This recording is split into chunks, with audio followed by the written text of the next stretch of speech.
lazy and utterly indifferent to the passage of time. That was a description of the Japanese from an American missionary in 1903.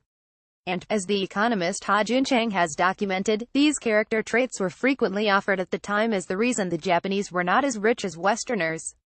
China had a cultural problem too in Western eyes. Max Weber, the German scholar, argued in 1915 that Confucianism made the Chinese unable to embrace rational entrepreneurial capitalism.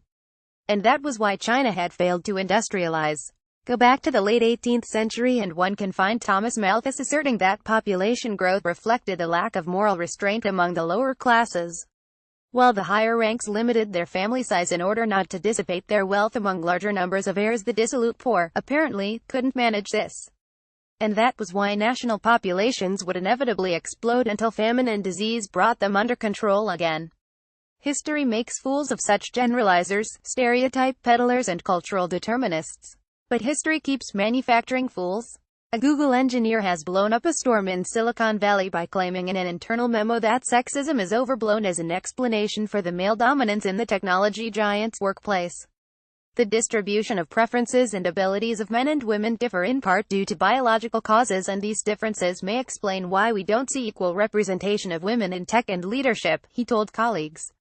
Which is reminiscent of what Kevin Myers wrote in his infamous Sunday Times column last month explaining the gender pay gap among BBC stars. Men usually work harder, get sick less frequently and tend to be more ambitious. If you want a fancier-sounding variant of the same prejudice, try Lawrence Summers.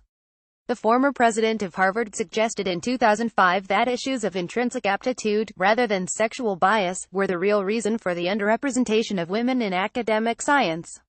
As support for this hypothesis, Summers offered the rigorously scientific anecdote of once giving his toddler daughter 2 trucks to play and witnessing her name them Daddy Truck and Baby Truck.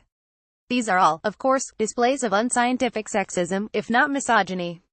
Yet one can also find in them a flawed, but common, approach to analyzing economic and social phenomena, a focus on supposedly fixed cultural or biological group traits as an explanation of outcomes in a neglect of social institutions, or the systems of behavior and relationship patterns found in a society.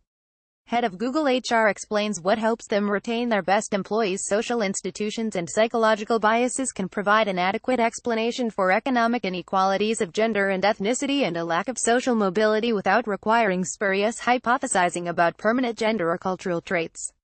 So, for instance, social expectations create herding effects. If a majority of girls tend to go into humanities rather than sciences, other girls will often make choices in line with their peer group.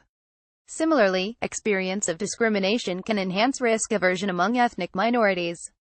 Why apply for that particular job if you suspect, based on experience, your foreign-sounding name will inevitably lead to rejection? In a similarly vein, why apply for an elite university if no one else from your state school has ever gone there and it seems to be full of clever posh children from private schools? And what if an organization is dominated by people from a certain social background? Is it not likely that its managers, faced with a marginal hiring decision, would be more comfortable choosing someone similar to them? These patterns and assumptions tend to reinforce each other, creating stubborn equilibriums. Stubborn, but not unmovable. The irony of that 1903 missionary's observation about Japan is that the country was already well on the way to industrialization.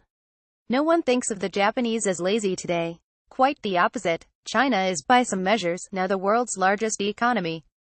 A Confucian heritage wasn't quite the obstacle it seemed. No sensible person today thinks, as Malthus did, that populations require famine to keep them in check. Traits are often the consequence of a situation, rather than a cause of it. And what might appear like a permanent state of affairs, so permanent that it lulls people into believing it must reflect something biological, can shift quicker than people expect. We may one day look back on today's bloviating about female traits with the same mix of bafflement and derision as we now look back on those historical complaints about the lazy Japanese. More about Google gender stereotyping, sexism stereotypes, reuse content.